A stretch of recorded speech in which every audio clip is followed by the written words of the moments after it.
Ladies and gentlemen, it's time to get it on.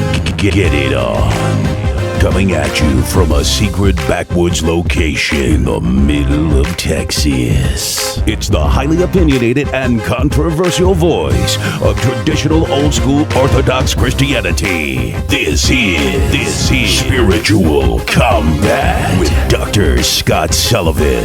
Hello, and welcome to Spiritual Combat, the show where we engage the enemy using prayer, fasting, and full contact logic on the front lines and in the trenches, inviting you to join the resistance against the forces of lies, error, and evil. I am your host, Scott Sullivan, and welcome to the show.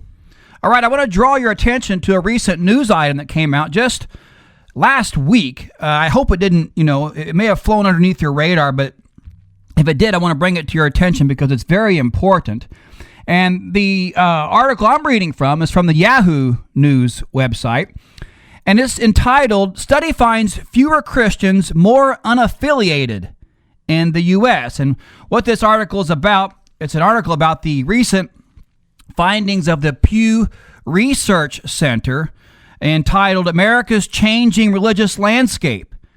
And what this study has shown is what we've known already, those of us who are kind of on the ground working in this area.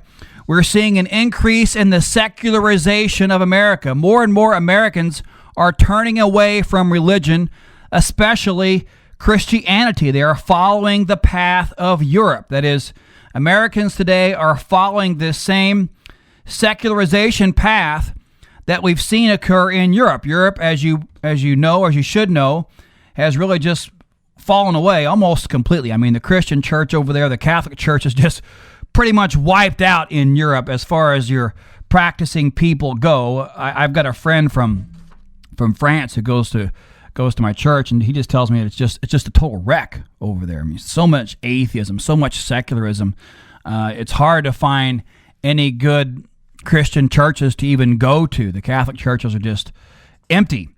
So this is the secularization of Europe, but what this report is showing is that America is following in the same path. The study, of course, it talks about how more and more Christians are leaving their faith. The article starts out, the United States is becoming a little less Christian and a little more unaffiliated to any faith. A major study on the nation's religious landscape suggested on Tuesday. Even though it says the United States remains home to more Christians than any other country in the world, still, the number of Christians, this report says, is down, pretty much significantly, I would say, down.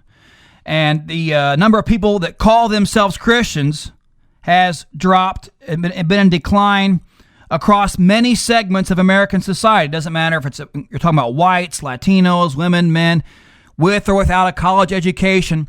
It doesn't matter. What this study is showing is that more and more Christians are leaving their faith, or maybe even never joining it in the first place. So it's across the board. Right? The study said, the article says right here, it's particularly marked among younger Americans. Younger people especially are categorizing themselves as unaffiliated with any sort of religion. They call this new group the nuns, not like religious nuns and habits, but of course, people who you ask, what religion are you? They say none. Okay, so this is the increase of the nuns. It's especially prevalent in our young people, high school, college age, young adults, these sorts of people. This group of unaffiliated or not associated with any religious group has really grown the most, according to this study. Now, I just want to point out a couple of things here. First of all, I think the problem is actually worse than the study shows. And the reason why is because a number of other experts have talked about this phenomenon of what they call survey Christians. Survey Christians, that is, people who, when you ask them, what religion are you, they'll write down on the form or whatever, they'll say Christian. But that's all they do. They don't practice their faith. They don't go to church. They don't pray. They don't read the Bible. They don't do anything. All they do is that they're just survey Christians. They're just people who, for emotional attachments. Maybe they grew up Christian and they have some kind of emotional attachments. They're not ready to just come out and say that they reject all that and not categorize themselves in that way anymore. So, but they don't practice either, you see. So these are what we would call survey Christians. This is very prevalent. And so this kind of, I think, artificially jacks that number up higher than it really is when you make the distinction between practicing Christians and survey Christians. Well, of course, the number of real Christians then, is much lower, in fact. So the problem is worse than any kind of study could show for this reason. You just can't, weed that variable out of with a study. But that's the first thing. First thing I want to point out is that the number of Christians, quote unquote, is actually that is to say, real Christians is in fact quite lower than what this study could show. But I want to talk about too is this increasing problem with young people. Why are so many young people leaving the faith? And I talk about this all the time. I talk about this in my public speaking. I talk about the Satan's big 1-2 punch here for our young people. A big 1-2 punch. That is, when our young people today, let's say it's young Christians, all right, young people who are Christians, they grow up and they go to high school and they go to college, but they haven't been given the proper formation. I mean, they went to Sunday school, or they studied catechism or whatever, and they got the maybe the basics. But that's just that kind of a religious education is appropriate for a younger person, 5-6 years old, something like that. But that's all they get. So their religious formation is stunted. It has not grown in a way that's appropriate for an adult. What's an education that's appropriate for a 5-year-old is not appropriate for a 20-year-old or a 25-year-old. So the religious education and formation of these people has not grown outside of Sunday school. And so it stops there, and then they grow in. Then they go into high school or college, and that's really all the formation they've had. You see, they learned a little catechism as a kid, learned a little Bible study as a kid, and that's it. And then boom, they go out into this world, the secular world, a world that's full of two things. And here's the 1-2 punch here. Number one, the environments in which a high school or college-age kid runs around in are full of just a ton of moral temptations to act in a way that's contrary to the Christian faith. You see, these are very strong, powerful temptations. These are kids now who, they grow up and they're Christians, but now they're faced with these moral temptations that make them want to act in a way that's against their faith. But these are still fallen people, and they're attracted to these things. Sin is attractive. You have to understand that. There's a certain sense in which sin is attractive. It appears to be good and desirable. Otherwise, nobody would do it, right? No, so this sinfulness, these temptations are attractive, and part of these kids, they just want to engage in these things. But maybe they got some faith that's holding them back. So you think of this struggle here. Temptations pulling them on one hand, but their faith is kind of like a rope that's holding them back, pulling them back, saying, no, you can't do that. That's wrong. Well, okay, so that's the first problem. But now comes the second problem, especially when you get into college. These kids go to college and, they're not just faced with these moral temptations, these moral challenges, if you will, but now comes the other. Here comes the big one, the number 2. Boom, here comes the intellectual challenges against their faith. When they get into college, they hear things like, the Bible, that's just a bunch of myths. Jesus Christ, that guy, he was just a normal guy like us. And, later Christians made all that stuff up about him being a god, and, all that stuff was just pagan myths. All this stuff they hear in college that intellectually undermines the Christian faith. So I want you to understand what I'm calling the 1-2 punch here. Number one, these kids are faced with moral challenges against their faith. And then, whatever faith is holding them back from engaging in that, okay? Well, then here comes the second part. Boom. Now comes the intellectual challenges against their faith, that try to convince these kids that, their faith isn't even true, that it's just like a Santa Claus for grown-ups, you see. And a lot of kids say this, So if you've got that kind of thing going on, right, number one, moral temptations, you want to engage in this stuff. And then number two, whatever faith's holding you back, don't worry about that because all that stuff is just false. Well, that's a recipe for disaster. Boom, the kid's gone.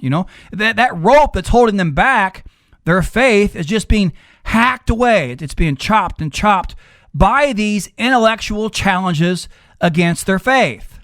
So that's why I always tell people, you not only do you have to raise your child in a good moral way, you got to build those good habits, build virtue, that sort of thing is very important. You have to prepare your kids for the moral challenges against their faith, but doggone it, you have to also prepare them for the intellectual challenges against their faith. They're going to get hammered with this stuff.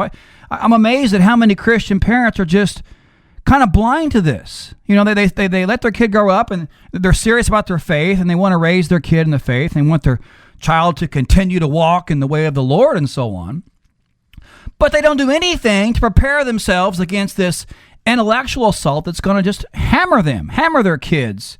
And most kids get pulverized. The common stat is 60 to 90% of Christian kids lose their faith in college. And this is why I think it is. I'm just basing this on the situation at hand, my own experience in the academic environment, and my knowledge of human nature. Number one, you've got moral temptations pulling them away, and then whatever faith that's holding them back from engaging in that gets hammered by, number two, the intellectual challenges that undermine the person's belief that the fact that the faith is even true.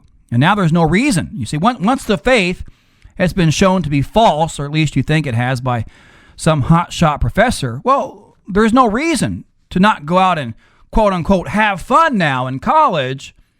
Don't let that Christianity stuff hold you back because all that stuff is just a myth anyway, you see. So that's what I call the big 1-2 punch of the devil. And I just want you to be aware of not only the problem, but also the solution. Please, you have to not only give your kids proper moral formation, but also give them a good, sound intellectual formation in the Christian intellectual tradition. It is a very solid system, you will. It's a very solid and well thought out worldview. That is, traditional, old school, orthodox Christianity. So please do that for your kids. As the article goes on to point out, this problem is across the board. It doesn't matter if you're Protestant, doesn't matter if you're Catholic. All these numbers are down.